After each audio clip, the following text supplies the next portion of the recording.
Esteban killed me because I wouldn't be his. If I couldn't be his, I couldn't be anyone's.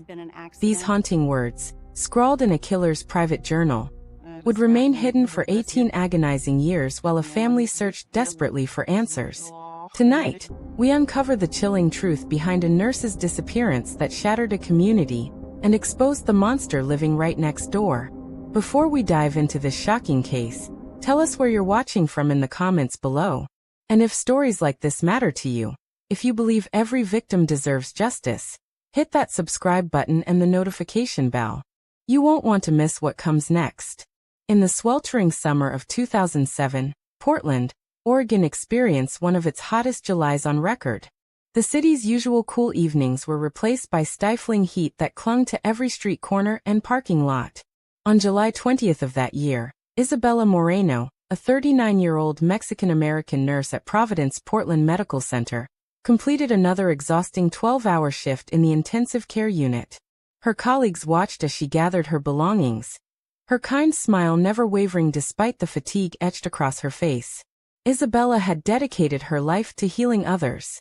Born in Guadalajara, Mexico, she had immigrated to Portland in her early 20s with nothing but determination and a dream of becoming a nurse. Through night classes and weekend shifts, she earned her nursing degree while raising her young son Mateo. Her co-workers knew her as the nurse who stayed late to comfort frightened patients, who brought homemade tamales to every hospital potluck, who never complained even during the most demanding shifts. That evening, security cameras captured Isabella walking through the hospital's employee parking garage at exactly 10:47 p.m. She moved with the tired but purposeful stride of someone eager to get home to her family. Her red Honda Civic sat in its usual spot under the flickering fluorescent lights. She climbed into the driver's seat, started the engine, and drove into the Portland night. It was the last time anyone would see her alive.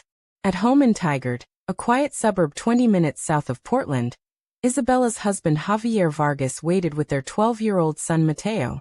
Javier had prepared Isabella's favorite meal, carne asada with fresh tortillas, keeping it warm in the oven. He checked his watch repeatedly, knowing Isabella usually called before leaving work. When midnight came and went without word, worry began gnawing at his chest. Javier tried calling Isabella's cell phone. It went straight to voicemail. He called again and again. By 1 a.m, panic had fully set in. Javier called Providence Portland Medical Center, where the night supervisor confirmed Isabella had clocked out at her usual time. She had left the building nearly 3 hours ago. At 1:23 a.m., Javier made the call that would forever change their lives. His voice shaking, he reported his wife missing to the Tigard Police Department. The dispatcher took down the details. Isabella Moreno, 39 years old, 5 feet 4 inches tall, last seen leaving Providence Portland Medical Center, driving a red 2005 Honda Civic. Oregon license plate number GHK 4821. Within hours, a massive search operation was underway. Portland Police, Tigard Police, and Washington County Sheriff's deputies scoured every route between the hospital and the Vargas home. They dragged the Tualatin River, checked every parking lot, alleyway, and overpass. Search and rescue teams used helicopters equipped with thermal imaging to scan the dense forests surrounding Tigard. Volunteers from the tight-knit Mexican-American community distributed thousands of flyers bearing Isabella's photograph throughout Portland's east side. The case captured the attention of local media. Isabella's story, an immigrant nurse who had worked tirelessly to build a better life for her family, resonated deeply with viewers. Spanish-language radio stations broadcast updates hourly. La Cali 95.5 FM interrupted programming to plead for information about Isabella's whereabouts. The Oregonian newspaper ran her story on the front page for 3 consecutive days. You know, watching the pain in this family's eyes during those first desperate weeks.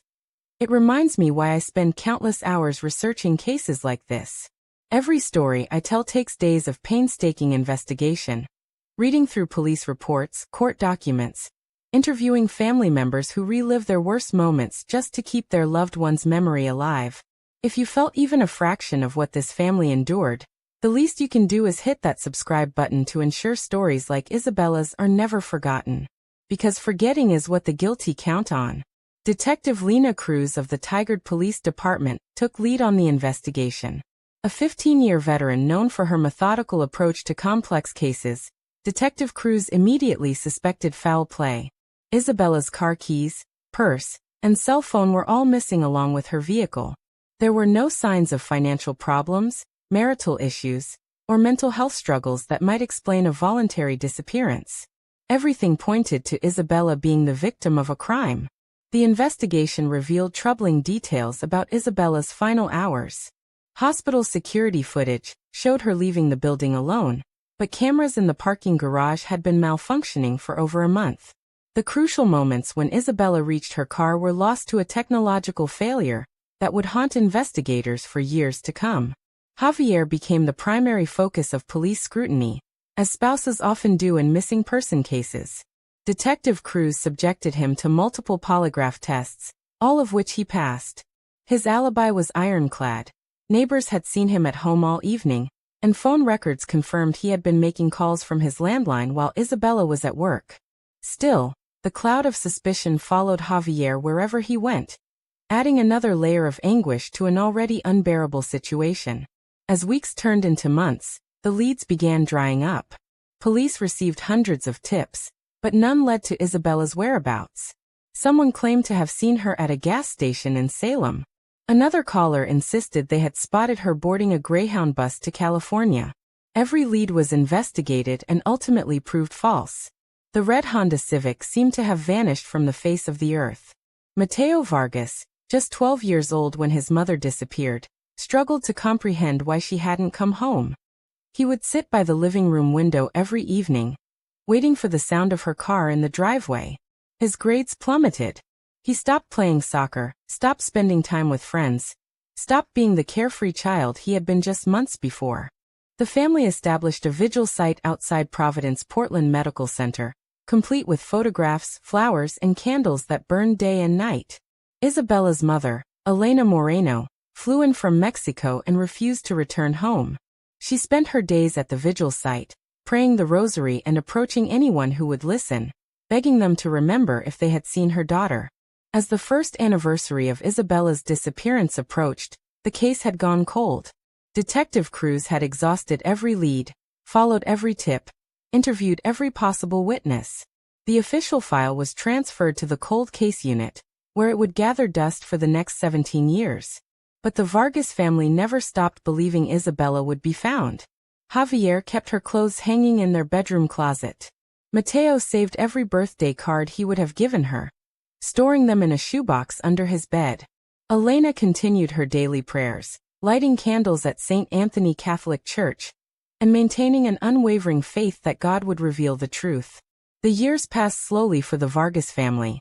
Javier never remarried, despite well-meaning friends and relatives encouraging him to move on. How could he move on when he didn't know whether his wife was alive or dead? Mateo grew from a lost 12-year-old boy into a man haunted by questions that had no answers. He graduated high school, attended Portland State University, and became a social worker, driven by a desire to help other families navigate their darkest moments. Elena aged rapidly in those 17 years, the stress and heartbreak taking their toll on her fragile health. She developed diabetes, then heart problems, but refused to stop her daily vigils and prayers.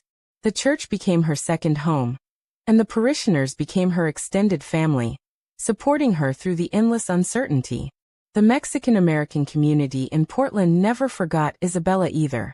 Every July 20th, they held a remembrance ceremony at the vigil site. Local businesses displayed her photograph year-round. Children who had never met Isabella knew her story, passed down through families as a reminder to stay safe, to call home, to never take loved ones for granted. Still here with me? That means Isabella's story has touched something inside you. I need to ask, if you haven't subscribed yet, what's stopping you? Drop a comment and let me know, because I genuinely want to understand. These families pour their hearts out to keep their loved ones' memories alive. The least we can do is hit a button to make sure their stories reach the people who need to hear them. In 2019, 12 years after Isabella's disappearance, advances in underwater search technology led to renewed hope. A volunteer organization called Pacific Northwest Search and Recovery announced they would be conducting sonar searches of waterways throughout the Portland metropolitan area, specifically looking for submerged vehicles connected to cold cases. The team, led by former Navy diver Jake Morrison, had successfully located several missing persons in vehicles that had gone undetected for years. Using side-scan sonar and remotely operated underwater vehicles, they could detect objects on lake and riverbeds with unprecedented accuracy. The search began in the Willamette River, then moved to smaller tributaries throughout Washington County. For weeks, the sonar equipment detected nothing more than shopping carts, discarded appliances, and construction debris. But on October 15, 2019, everything changed. Morrison's team was scanning a section of the Tualatin River near the intersection of Pacific Highway and Beef Bend Road, when their equipment detected a large metallic object resting on the muddy bottom. The sonar image showed what appeared to be a sedan, approximately the right size and shape to be a Honda Civic. A diving team was deployed immediately. The murky water reduced visibility to less than 3 feet, forcing divers to work primarily by touch. What they found would answer the Vargas family's prayers and nightmares simultaneously. 18 feet below the surface, covered in silt and river debris, sat a red Honda Civic with Oregon license plates GHK 4821. Isabella's car had been found. The vehicle was carefully winched to the surface using specialized lifting equipment. As water poured from the windows and doors, investigators could see the outline of what appeared to be human remains still inside the vehicle. After 18 years of searching, Isabella Moreno had been found. Detective Cruz, now a sergeant nearing retirement, was called to the scene immediately. She had never stopped wondering about the young nurse who had vanished all those years ago.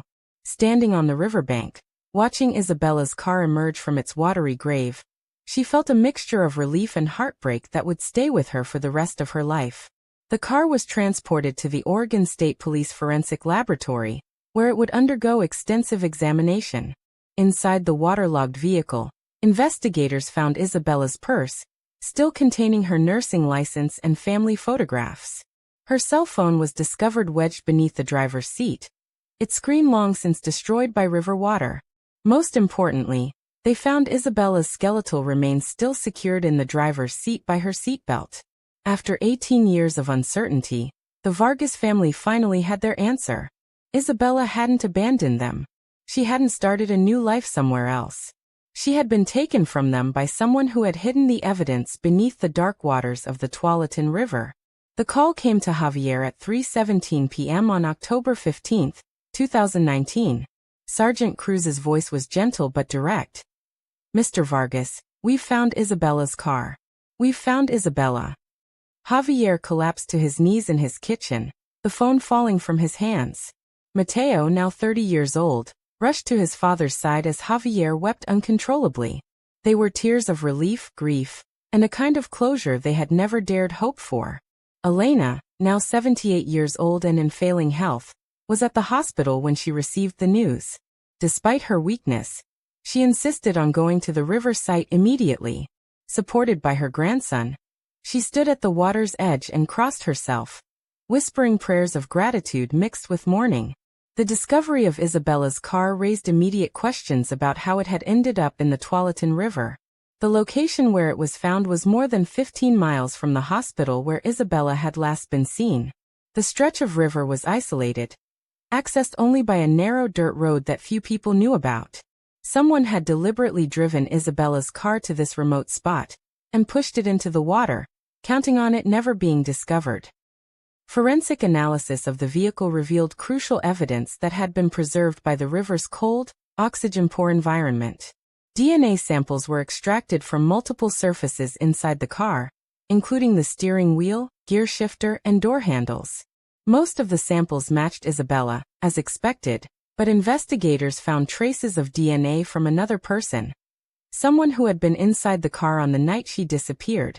The unknown DNA was entered into CODIS, the national DNA database maintained by the FBI. Within days, investigators had their match. Esteban Rojas, a 57-year-old maintenance worker who lived in Beaverton, just 10 minutes from the Vargas family home in Tigard. The name Esteban Rojas sent shockwaves through the investigation team and the Vargas family. Esteban wasn't a stranger who had randomly encountered Isabella in a parking garage. He was someone they knew, someone they had trusted, someone who had sat at their dinner table. Esteban Rojas had worked as a maintenance supervisor at Providence Portland Medical Center for over 20 years. He was responsible for the upkeep of hospital equipment, including the parking garage security cameras. Isabella had known him as the friendly maintenance man who always greeted her with a smile, who had fixed her car's headlight in the hospital parking lot, who had even attended Mateo's birthday parties. Detective Cruz and her team immediately began building a case against Esteban. They obtained search warrants for his home, his vehicle, and his employment records. What they found painted a disturbing picture of a man whose friendly exterior masked a dangerous obsession. In Esteban's bedroom, investigators discovered a collection of photographs featuring Isabella. Some were pictures from hospital events that Esteban had somehow obtained copies of. Others were surveillance-style photos that appeared to have been taken without Isabella's knowledge. Images of her walking to her car, leaving the hospital, shopping at the grocery store near her home. But the most damning evidence was found in a journal Esteban kept hidden beneath his mattress. The handwritten entries, dating back to 2006, detailed his growing obsession with Isabella. Early entries described his attraction to her, his fantasy of asking her on a date, his anger when she mentioned her husband and son. The entries became increasingly dark as months passed. Esteban wrote about following Isabella home after work, about learning her family's schedule, about his rage that she belonged to another man. And then, in an entry dated July 18, 2007, just 2 days before Isabella's disappearance, Esteban had written the words that would seal his fate. Isabella thinks she can ignore me forever. She thinks she's too good for me. If I can't have her, no one can. These sick thoughts had been festering right under everyone's noses. Hospital staff, Isabella's family, the entire community. They had all trusted this man while he harbored murderous fantasies. If this doesn't make you want to help spread awareness about the predators who hide in plain sight, I don't know what will. Hit that subscribe button and that notification bell, because stories like this need to be told. Silence protects the guilty. As more evidence emerged, the timeline of Isabella's final hours became clear. Hospital records showed that Esteban had disabled the parking garage security cameras at 9:30 p.m. on July 20th, claiming they needed maintenance. This gave him a 45-minute window to wait for Isabella without being recorded. Cell phone records revealed that Esteban had called Isabella's phone at 10:52 p.m., just minutes after she left the hospital. The call lasted 37 seconds. Enough time for Esteban to lure Isabella somewhere under false pretenses, perhaps claiming her car had a problem or that there was an emergency at the hospital. Investigators theorized that Esteban had approached Isabella in the parking garage, possibly forcing her into her own car at gunpoint. He had then driven to the remote stretch of Tualatin River, where he murdered Isabella and pushed her car into the water. The location suggested premeditation. Esteban had scouted the area beforehand, knowing it was isolated and rarely visited. The physical evidence supported this theory. Forensic examination of Isabella's remains revealed trauma to her skull consistent with blunt force injuries. The medical examiner determined that Isabella had been struck multiple times with a heavy object, possibly a tire iron or similar tool. On November 3, 2019, 18 years and 3 months after Isabella Moreno disappeared, Esteban Rojas was arrested at his home in Beaverton. The arrest was carried out by a joint task force of Portland Police, Tigard Police, and FBI agents. Esteban offered no resistance, sitting quietly in his living room as handcuffs were placed around his wrists. News of the arrest spread quickly through Portland's Mexican-American community. The man who had seemed so helpful, so trustworthy, had been hiding a monstrous secret for nearly 2 decades. Hospital staff who had worked alongside Esteban for years expressed shock and disgust. How had they missed the signs? How had they worked next to a killer without knowing it? For the Vargas family, Esteban's arrest brought a complex mixture of emotions. Relief that Isabella's killer had been caught. Rage that someone they had trusted had destroyed their lives. And a profound sense of betrayal that cut deeper than any stranger's violence could have. Mateo struggled to process the news. Esteban had attended his birthday parties, had given him Christmas presents, had been like an uncle to him. The realization that this same man had murdered his mother left Mateo feeling sick and confused. How do you reconcile loving memories with such evil? Javier felt rage unlike anything he had ever experienced. For 18 years he had grieved his wife while her killer walked free, attended family gatherings, pretended to share in their sorrow. Esteban had even helped search for Isabella in those first frantic weeks, all while knowing exactly where she was. Elena, despite her failing health, insisted on attending every court hearing. She wanted to look her daughter's killer in the eye and let him know that Isabella's family would never forgive, never forget, never stop fighting for justice. The trial of Esteban Rojas began on March 2, 2020, just as the COVID-19 pandemic was beginning to shut down the world. Despite the extraordinary circumstances, both the prosecution and defense insisted the trial proceed. The Vargas family had waited 18 years for justice. They wouldn't wait any longer. Lead prosecutor Sarah Chen presented a methodical case that painted Esteban as a dangerous predator who had carefully planned Isabella's murder. The DNA evidence, the disturbing journal entries, the disabled security cameras, the cell phone records, all of it pointed to premeditated murder committed by someone Isabella had trusted. Chen's opening statement was devastating. Ladies and gentlemen of the jury, Esteban Rojas didn't kill Isabella Moreno in a moment of passion. He stalked her for months, planned her murder, and then executed that plan with cold, calculated precision. He stole a mother from her child, a wife from her husband, a daughter from her parents. And then he sat at their dinner table, pretending to mourn the woman he had murdered. The defense, led by veteran criminal attorney Marcus Reed, attempted to cast doubt on the DNA evidence and the timeline. Reed argued that Esteban's DNA could have been in Isabella's car for innocent reasons. Perhaps he had ridden with her to a hospital function, or helped her with car trouble. The journal entries, while disturbing, didn't prove murder. But the prosecution's case was overwhelming. Witness after witness testified about Esteban's inappropriate behavior around Isabella. A former co-worker recalled finding Esteban in the hospital parking garage after hours, supposedly checking equipment, but really waiting for Isabella to finish her shift. A neighbor remembered seeing Esteban drive slowly past the Vargas home multiple times in the months before Isabella's disappearance. You're still watching, which tells me you understand how important it is that stories like Isabella's are told. But here's what I need you to understand. These investigations don't happen overnight. I spend weeks tracking down court documents, interviewing detectives, piecing together timelines from decades-old evidence.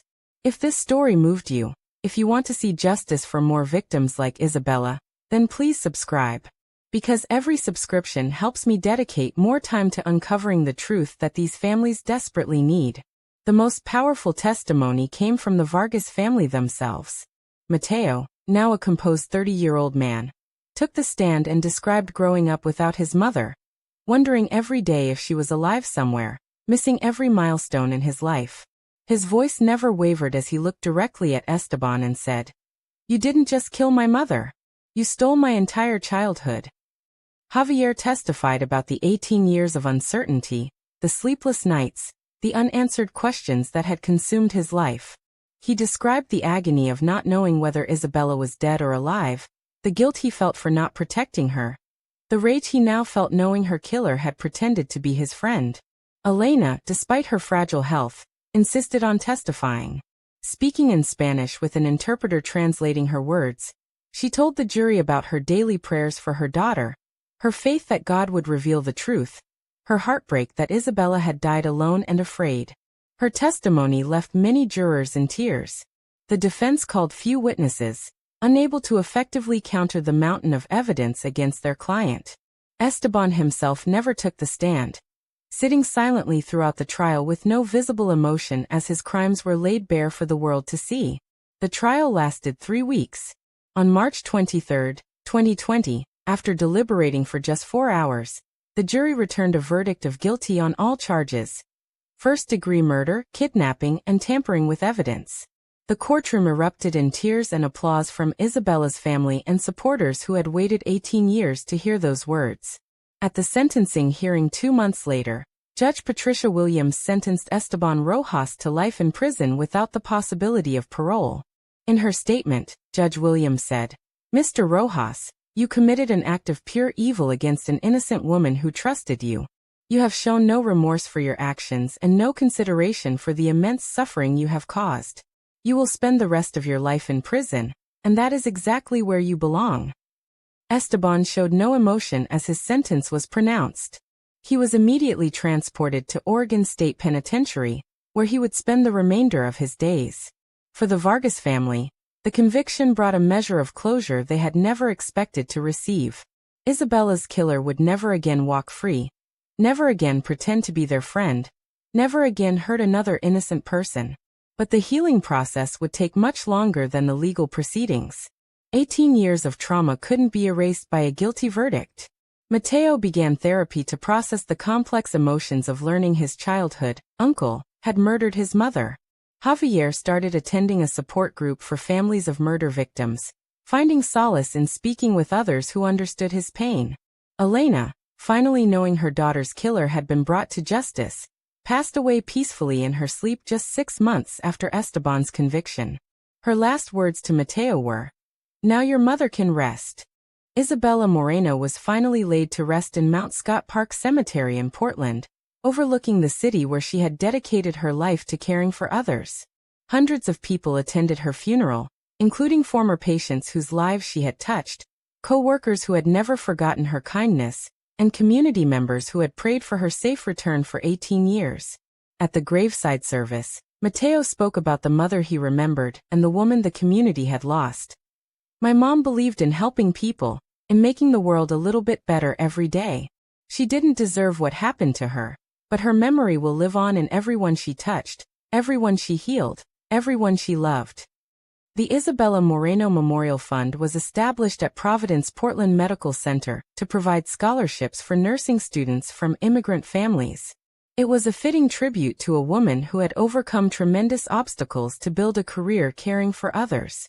Today, a plaque in the hospital's main lobby bears Isabella's name and photograph, along with the inscription, "In memory of Isabella Moreno, RN, a devoted nurse, loving mother, and caring friend who touched countless lives with her compassion and strength."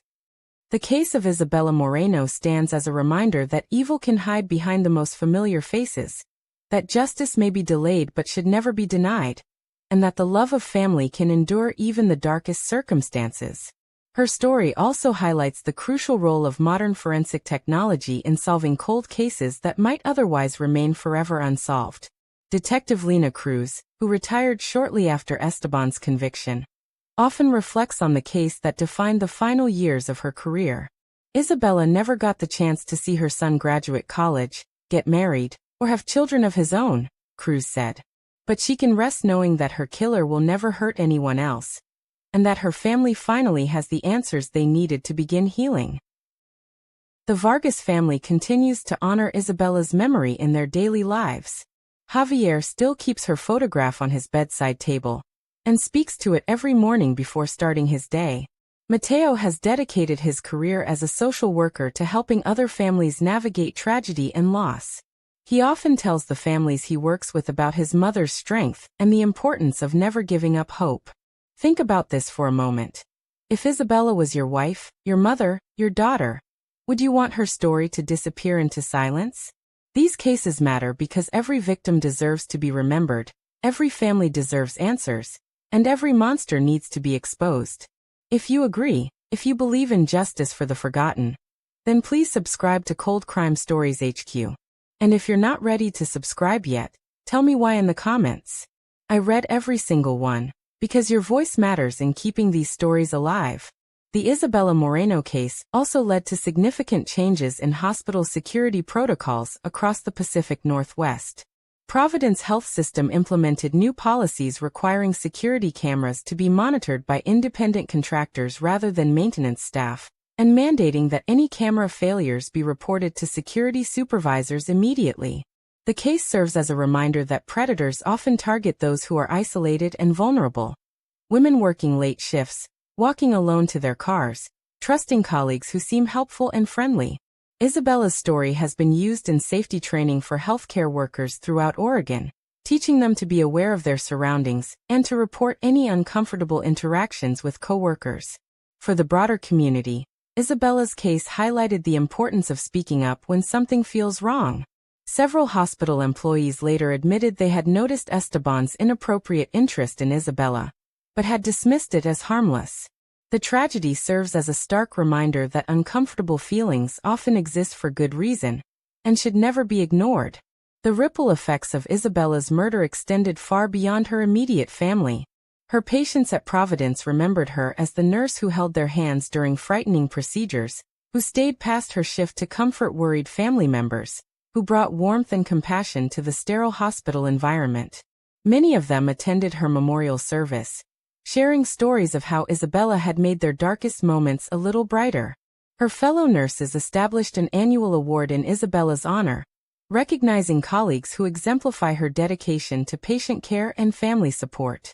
The Isabella Moreno Compassionate Care Award has been presented to dozens of nurses over the years, ensuring that her legacy of kindness continues to inspire new generations of healthcare workers. The Mexican-American community in Portland has never forgotten Isabella's story. Every year on July 20th, the anniversary of her disappearance, community members gather for a memorial service at St. Anthony Catholic Church. They light candles, share memories, and renew their commitment to looking out for one another. The case also highlighted the crucial role of volunteer search and rescue organizations in solving cold cases. Pacific Northwest Search and Recovery, the group that located Isabella's car, has since found several other missing persons and has become a model for similar organizations across the country. Their work proves that when official investigations go cold, dedicated volunteers can still make the difference between a family living in uncertainty and finally getting the answers they need.